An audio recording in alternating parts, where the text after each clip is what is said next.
Boa tarde, companheiros, senhoras e senhores. Chegando aqui, não tem como a gente não comentar sobre dois grandes sentimentos que nos envolvem, que é a alegria e a gratidão. Ambos por estarmos aqui aproveitando esse espaço para trabalhar para Jesus, nessa mudança de paradigma, e o outro por sermos recebidos tão carinhosamente por essa cidade, por esse povo. É muita alegria e muita gratidão. Mas hoje à tarde nós vamos falar um pouco sobre a codependência química, a compreensão e contribuições da doutrina espírita. Esse termo, codependência, ele veio depois do termo coalcoólatra, que não é tão novo. Ele existe desde a década de 70, quando um grupo de esposas de alcoólatras, que participavam das reuniões do AA, que eu acho que todos vocês conhecem, como elas não podiam estar presentes, elas se reuniam e iam para algum lugar tomar um café nos Estados Unidos. Aquelas cafeterias que a gente sabe que acontecem por lá. E lá, conversando uma com as outras, elas descobriram que elas tinham muita coisa em comum, que todas elas tinham a sua vida girando em torno do esposo que era alcoólatra. Então, descobriram que elas eram codependentes, porque elas não eram dependentes de álcool, elas eram codependentes de seus esposos.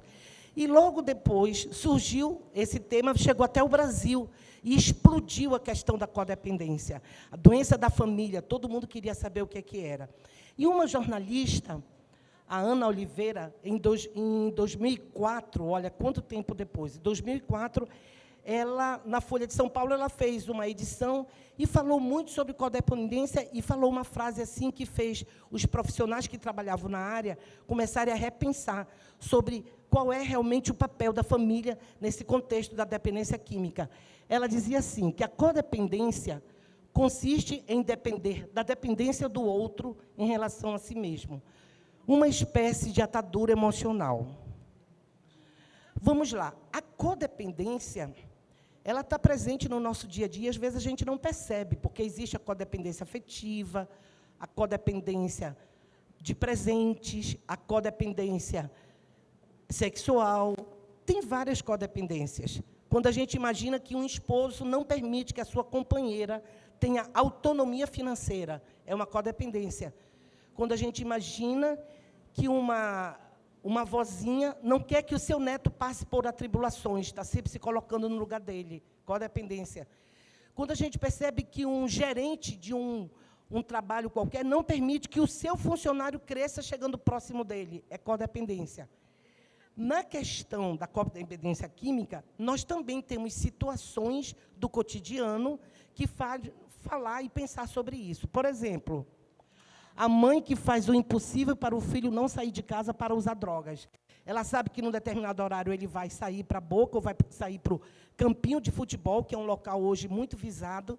O que acontece? Ela manda ele ir na padaria, ela manda ele pagar uma conta de água, manda na loteria, só que ele vai e não volta, porque ele pega o dinheiro e vai para a Boca.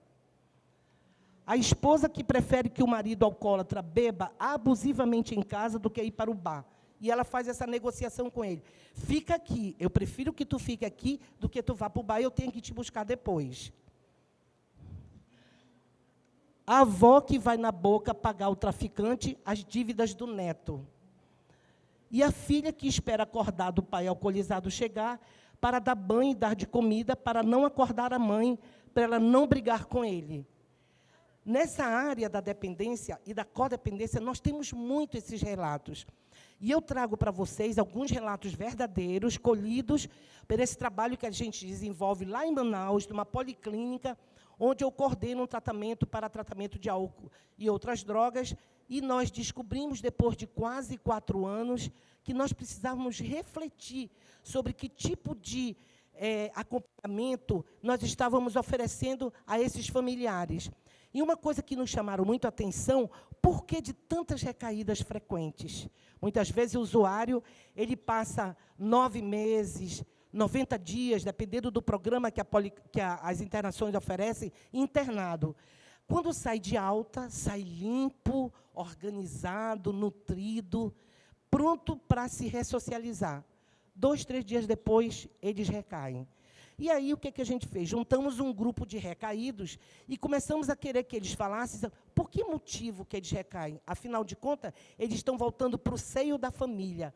E aí, as revelações foram surpreendentes, levando-nos a repensar sobre que tipo de amparo e acompanhamento nós teríamos que fazer com os familiares. Então, o que é a codependência química? É uma síndrome crônica que segue uma progressão previsível, é um transtorno emocional onde a pessoa se atrela à patologia do outro, tendo dificuldade de colocar limite no comportamento abusivo do dependente. Ela é conhecida como doença da família. Muitas famílias têm dependentes químicos na sua conduta. Mesmo assim, são diferentes, mas existem sentimentos, comportamentos comuns a todas essas famílias. Na tentativa mal-sucedida de tentar controlar o uso abusivo e o comportamento compulsivo, a pessoa perde o controle sobre sua vida e seu próprio comportamento. Isso é o que caracteriza, na realidade, o comportamento do codependente, seja químico, afetivo, sexual, de presente, e assim vai. Aí nós temos o primeiro depoimento. Eu quis viver a vida dele, ela se referia ao marido, esquecendo da minha própria. Descobri que sempre fui codependente em todos os meus relacionamentos. Essa doença não permite que sejamos nós mesmos. MS, 47 anos, o marido é alcoólatra em recuperação. Outro depoimento. Tentava controlar o ambiente para o meu pai não beber e minha mãe não chorar. Não tinha vida própria. RR, 38 anos, o pai é alcoólatra. Essa moça, ela sofreu muito, porque quando ela cresceu, quando ela entrou na adultez, ela sofreu porque quase todos os relacionamentos dela eram relacionamentos abusivos, com pessoas indisponíveis emocionalmente. E aí ela precisou conhecer o CODA, que é um grupo de autoajuda para codependentes, e ela descobriu que realmente ela sofria muito em nome do amor, que é um sentimento nobre, que não é para a gente sofrer, mas a gente sofre porque a gente tem dificuldade de lidar com as nossas emoções. E ela descobriu que ela simplesmente programava a relação do pai com a mãe, ela fazia com todos os companheiros que passaram na vida dela. Conseguiu se libertar, hoje ela é feliz, casada, e não mais interfere na relação do pai com a mãe, estão ambos idosos e o pai continua alcoólatra. Pesquisas realizadas com familiares de dependentes químicos em crise que buscavam ajuda revelaram 77% são mulheres. No nosso ambulatório de álcool e drogas, nós temos apenas um homem que é codependente. 68% são mães de classes sociais A e B. 30% não sabem o que fazer. 24% acham que podem resolver sozinhas. E 17% acreditam que o uso de drogas é passageiro. O codependente, ele resolve e tolera o problema do dependente químico que convive. Sempre se mostra solícito, prontos a socorrerem, não importando as circunstâncias. Trazem um sentimento de incapacidade, pois acreditam que a sua ajuda nunca é suficiente para solucionar a dificuldade do dependente. Outro depoimento. Eu não me arrependo de nada do que eu faço pelo meu filho. Ele sabe que pode contar comigo, a hora que ele quiser. Eu tenho paciência com ele, mesmo quando ele grita exigindo as coisas. SL tem 48 anos, filho de 22 anos, faz uso de álcool e cocaína. E essa situação é bem difícil, porque hoje, na casa dela, ela não tem mais absolutamente nenhum objeto de valor, porque ele grita, ele exige gritando dela que ela entregue o celular, que já é a 10ª vez que ela compra, a TV plasma, TV de LED, o ventilador, o sapato novo que ela comprou combinando com a bolsa, que não é de marca, mas é importante para ela, a panela mais eletroeletrônica mais desafiadora que nós temos na cozinha. Então, tudo ele exige dela e ela tem toda essa tolerância. Outro depoimento. Desculpe se ele está com a cara de aborrecido, é porque ele queria ficar dormindo. Eu vim aqui saber se vocês podem fazer alguma coisa por ele, porque eu acho que ele não sai das drogas, porque eu sou meio incapaz de ajudá-lo. Eu não tenho estudo. FG, 52 anos, o filho tem 28 anos, usuário de maconha e atualmente pega. E ela conversando conosco, ele olhava para ela e dizia assim, quer me ajudar, ó, nem fala direito. E ela, assim, extremamente constrangida, porque, por ela não ter estudado muito, ela achava que esse era o motivo principal dela não poder ajudar o filho, tirando ele das drogas. O codependente, na realidade, que tem todo esse comportamento sem limite, ele teme perder o amor do outro. Ele necessita ser visto como mártir. Tem a sua realização pessoal no papel de cuidador, que lhe dá um motivo para a existência. Outro depoimento. Eu já liguei para a família dele, para o marido da moça, dizendo tudo o que estou fazendo para ele sair das drogas. Eles não falaram nada. Eles deviam me apoiar, me dar alguma coisa. A gente sofre tanto e as pessoas nem percebem e nem fazem nada. Essa moça de 24 anos, tem um marido também de mesma idade, 24 anos, e é usuário de múltiplas drogas. Ela chegou até a perguntar, envergonhada, ele não me deixa trabalhar. Não tem um benefício para quem vive com dependente químico, não? Para você ver a que ponto as pessoas acreditam que essa martirização toda, essa vitimização, precisa ser compensada. Outro depoimento. Quando ele acorda, o café ou o almoço, porque ele não tem hora para acordar, dele já está pronto. Eu vou para a boca e compro para ele a porcaria. Lá todos me conhecem, me chamam até de tia. Prefiro ir na boca do que deixar ele ir. Ele pode ficar lá, por lá, caído, morto. Esse neto é tudo que eu tenho. Esse depoimento foi que nos tocou de uma forma muito intensa, quando a gente recebe uma senhorinha de 63 anos, hipertensa, diabética, né, que tem um neto de 19 anos, que faz uso de maconha e cocaína. E a mãe desse menino desistiu dele, trocou de cidade, foi morar em Brasília, deixando esse problema com essa avózinha de 63 anos. E o carinho com que ela cuida dele é impressionante. E ele não é agressivo com ela, mas ela, de certa forma, mantém ele refém para que ele não... O desespero dela é imenso quando ele consegue burlar essa vigilância, sai de casa e ela fica sem dormir um dia e meio, porque ele volta, às vezes, 2 dias depois.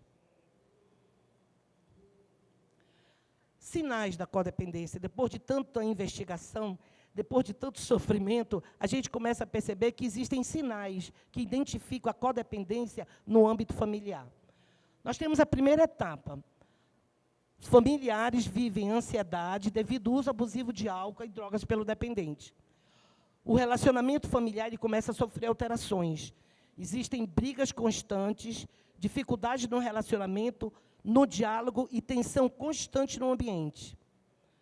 Ocorre preocupação e negação da doença ao mesmo tempo. Aqui é interessante, porque o dependente diz assim, eu vou para a boca porque eu não aguento mais lá em casa, é muita briga. Não é por ele a briga, não é por causa dele, é que tem muita briga, o pessoal grita muito. A minha mãe vive ansiosa. Aqui, ocorre preocupação e negação da doença ao mesmo tempo. Não, as pessoas estão exagerando. A mãe, às vezes a avó, a tia, estão exagerando, é coisa da adolescência.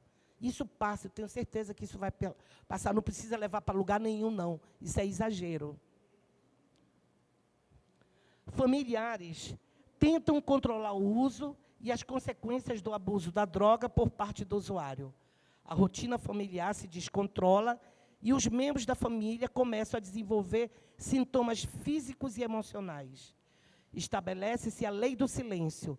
Não se discute o assunto para que se mantenha a ilusão de que o uso de álcool e drogas não está causando problemas na família. Há o distanciamento emocional do dependente. Como se estabelece a lei do silêncio, ninguém fala mais nada para o dependente.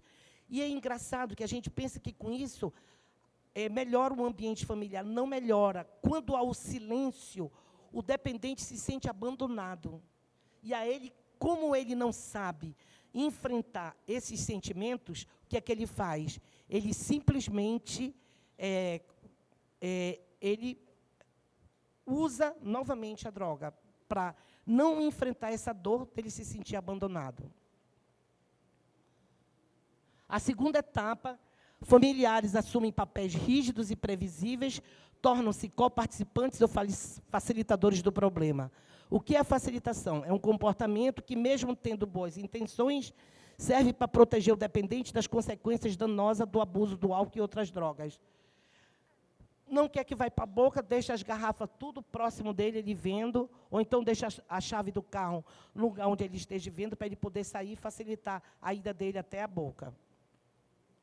Comportamentos facilitadores. Negar que o uso de drogas seja um problema, evitar que problemas e conflitos sejam causados pelo uso das drogas, minimizar os problemas já ocorridos, racionalizar, defender os comportamentos bizarros apresentados como sendo consequência de outros fatores.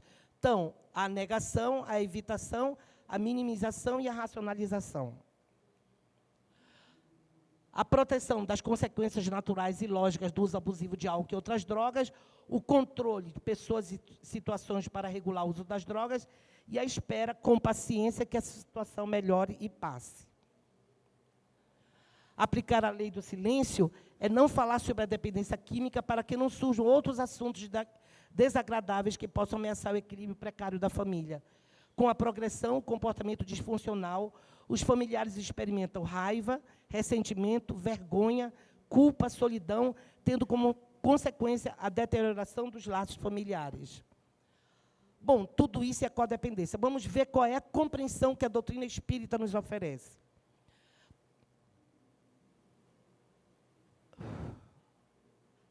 Pontos a considerar. O primeiro, as características presentes no comportamento do codependente significam uma baixa autoestima, um intenso sentimento de culpa, e a pergunta é uma só: onde foi que eu errei? A angústia, aí vemos depoimentos agora dos familiares. A angústia cresce, a vida perde o sentido quando alguém que você ama vive essa realidade sombria do mundo das drogas. 47 anos, o filho de 23 anos, usuário de cocaína. Por um tempo, deixei de viver minha vida só pensando em como tirar meu irmão do crack. Professora de 56 anos, irmão de 46, usuário de crack. Partindo do princípio que somos herdeiros de nós mesmos, então, primeiro, a gente tem um sentimento de culpa e uma baixa autoestima. Partindo do princípio de que somos herdeiros de nós mesmos e que as causas de nossas aflições atuais são resultantes de mazelas adquiridas em vidas anteriores, tanto para o dependente como para o codependente. Um dependente, ele não nasce no meio familiar à toa. Nós temos que compreender, na realidade, é tudo isso aqui que o slide fala, nós temos que compreender que nós estamos num momento onde nos é oferecido o resgate e a ressignificação dos nossos equívocos do passado. Por que o codependente é um facilitador? Porque em vidas transatas, ele foi o que estimulou o uso abusivo. Talvez ele tenha sido o dono da boca. Talvez ele tenha feito o convite para o melhor amigo. Talvez ele tenha levado como relação afetiva para o uso de drogas. E hoje ele vem num contexto familiar, onde ele recebe aquele do qual ele encaminhou para o uso de drogas, e hoje ele recebe com a finalidade de ressignificar essa relação, de retomar esse irmão que vem como filho, como marido, como sobrinho, como neto, e reencaminhar novamente nesse processo evolutivo. Mas tem uma coisa que é muito importante a gente entender. Não há necessidade nenhuma da gente pegar o chicote e se martirizar, porque, de repente, eu descubro que, em algum momento, lá no passado, eu facilitei o uso de drogas. O importante é o hoje, é o presente, onde eu estou tendo a oportunidade de poder reencaminhar essa pessoa que vem no contexto familiar do qual eu tenho responsabilidade. Eu já tentei parar com as drogas, mas tem uma voz que perturba minha mente me chamando para usar, e aí não resisto. Esse é usuário de álcool, cocaína e atualmente crack. O outro, eu consegui ficar 3 dias sem usar nada, aí começo a sonhar usando com os caras que parece que ele já me conhece. acordo com o barato da droga, vou na boca e começo tudo de novo. É sinistro. Ele tem 22 anos e é usuário de cocaína e crack. Porque também tem a história do dependente químico, dele, por desafetos do passado, ao ser reencontrado na vida de agora, os vitimizados, digamos assim, do passado, aproveitam o momento de vingança e percebem que eles fazem parte de grupos onde a droga corre com facilidade, onde há facilitação do álcool. E aí eles vão induzindo essas pessoas a novamente caírem no uso abusivo do álcool e drogas, por vingança ou por experiências do passado. E aí o familiar que se torna codependente, ele se sente culpado. Por quê? Porque lá não foi ele que reencaminhou, mas ele não deu a educação suficiente, ele não deu a educação adequada para que ele pudesse enfrentar os vícios, não optando como escolha. Então, tem aquele do qual, no passado, eu encaminhei, mas tem aquele que, no passado, eu também abandonei. Eu também não dei a educação, não formei moralmente para enfrentar essas vicissitudes da vida. E aí, olhando para os dois lados, não nos resta senão o que a doutrina espírita, após a explicação, nos ofereceu consolo. Eu já tive muitos sonhos onde eu usava drogas junto com meu filho. Credo, eu nem fumo e nem bebo. Mãe, 39 anos, filho de 21 anos com maconha. Você vê a participação dela aqui no passado, junto com o filho. Como posso ter tanta culpa pelo meu marido usar droga? Foi ele quem escolheu, não eu. E o pior, não sei nem o que fazer. Enfermeira de 32 anos, o marido usuário de crack. O que a doutrina tem para nos oferecer? Os pais assumem responsabilidade sobre os filhos que recebem. No Livro dos Espíritos, na questão 582, tem uma pergunta assim: pode a paternidade ser considerada uma missão? Allan Kardec tem como resposta: missão e dever ao mesmo tempo, com grande responsabilidade diante do futuro. A tutela dos pais sobre a criança ela é necessária para que ela possa ser dirigida para o caminho do bem. Seu organismo infantil é frágil e delicado, tomado acessível às influências. Seu caráter deve ser modelado, facilitando as primícias do homem de bem. Se houver falhas, por não fazer o que deles dependiam, ocorrerá culpa e remorso diante do sofrimento dos filhos. É exatamente isso que a doutrina nos oferece. A construção moral, para que a gente possa fazer o enfrentamento de todas essas vicissitudes, desses desacertos, que acontecem no nosso caminho como prova, como expiação, mas com um objetivo maior, para que nós possamos dar um passo na evolução. A gente sabe que, nesse contexto todo, geralmente os familiares adoecem. E aí nós temos nos ambulatórios de saúde mental transtorno de ansiedade, fobia, pânico, depressão, agorafobia.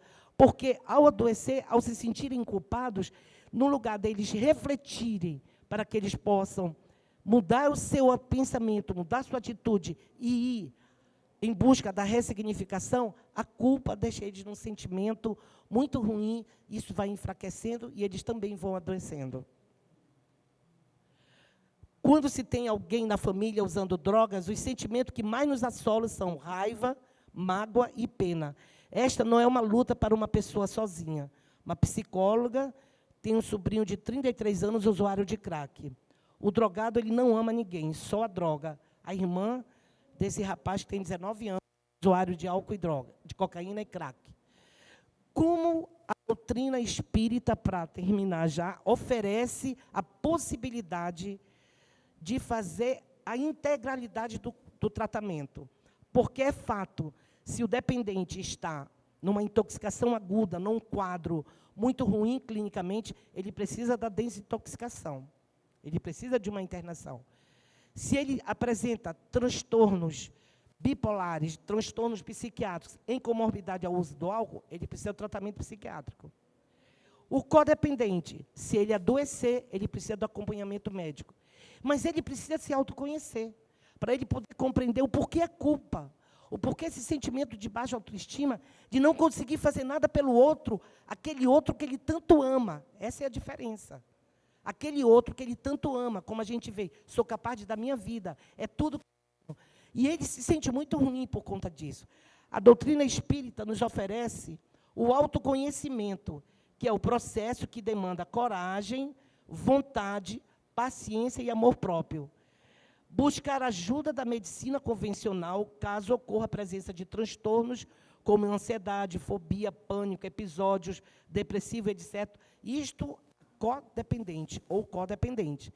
E participar de grupos de autoajuda, como o CODA, que é um grupo de autoajuda de codependente, o Amor Exigente, que na nova política de saúde mental e a nova diretriz para o tratamento de álcool e outras drogas, ela vai entrar como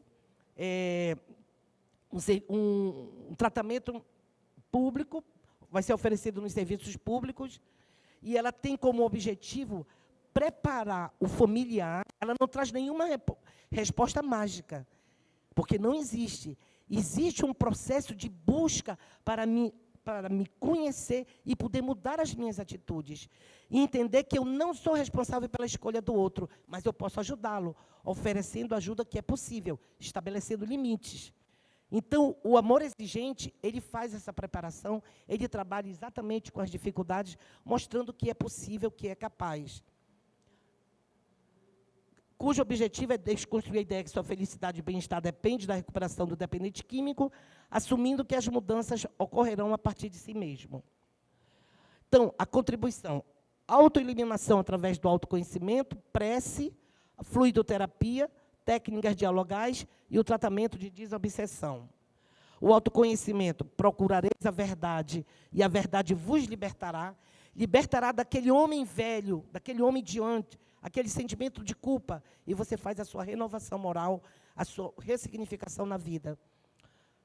Através do conhecimento de si mesmo, a prece que vai te colocar em conexão de criatura com o Criador, a fluidoterapia através do passe da água, que vai limpar os teus pensamentos de culpa, de baixa autoestima, de raiva, de revolta, que terminam sujando o teu ectoplasma, e aí você precisa limpar esse ectoplasma, e essa limpeza se faz através do passe da água fluidificada. Equilíbrio dos campos de força, que também vai... Os campos ou centro de força também são comprometidos, por isso que o codependente tem muitas queixas somáticas, muita artralgia, muita gastralgia, muitas cefaleias, porque os centros de força, eles ficam também com a sua vibração comprometida. Técnicas dialogadas, que são diálogo fraterno, baseado no Evangelho de Jesus, a importância do perdão, da paciência e da tolerância consigo mesmo. Eu ainda não sei fazer, mas eu estou buscando ajuda, isso é importante, e não cultuar esse pensamento, eu não valho nada, sou uma porcaria, não sirvo nem para ajudar meu esposo, meu irmão, meu neto, meu sobrinho. Ao contrário, mostrar que você é capaz, que você não sabe agora, mas que você está buscando ajuda. E o tratamento da desobsessão, que é levar o esclarecimento aos espíritos desencarnados ligados à situação, tanto do dependente químico como do codependente. Todos os recursos acima contribuem para a autoiluminação. Não é um processo tão fácil, mas é um processo possível. A tolerância que a gente aprende a ter conosco mesmo, ela serve para ter tolerância com o outro, entendendo que a doença é do outro, que não precisa ser da família. Aí, para a gente terminar, no livro Conflitos Existenciais, psicografado por Divaldo Franco, a gente diz assim: a cura real reside na transformação moral para melhor, aceitando a responsabilidade para a autoiluminação. Essa reabilitação deve dar-se, por certo, do interior para o exterior, dos sentimentos para a organização fisiológica. A gente sabe que é difícil, porque há muita mágoa, muita raiva, que são sentimentos deletéricos, tóxicos, que fazem com que a gente adoeça ao longo da jornada. Mas a gente também precisa acreditar que é possível. Que mesmo que eu tenha consciência de que no passado remoto eu fui a iniciadora, facilitadora desse uso abusivo de álcool e drogas com aquele que me vem na relação familiar, hoje eu estou disposta a ressignificar, a refazer o meu caminho e o dele. E isso é possível. É isso que nos é oferecido nos nossos processos reencarnatórios. É a gente acreditar que toda situação muito difícil vem com um ensinamento para que a gente dê um passo adiante. Então, a gente não precisa se desesperar. A gente precisa ter fé. perseverança. E tratar do dependente químico sem precisar abandoná-lo. Esse é o grande desafio. Isso aqui é um presente. Como disse o Alberto Almeida, no primeiro dia da palestra, ele disse que ele trazia o açaí para Cajuína. Eu trago para vocês um pôr do sol lá de Manaus, do Rio Negro, onde Manaus oferece o Guaraná em parceria com a Cajuína. Muito obrigado pela atenção.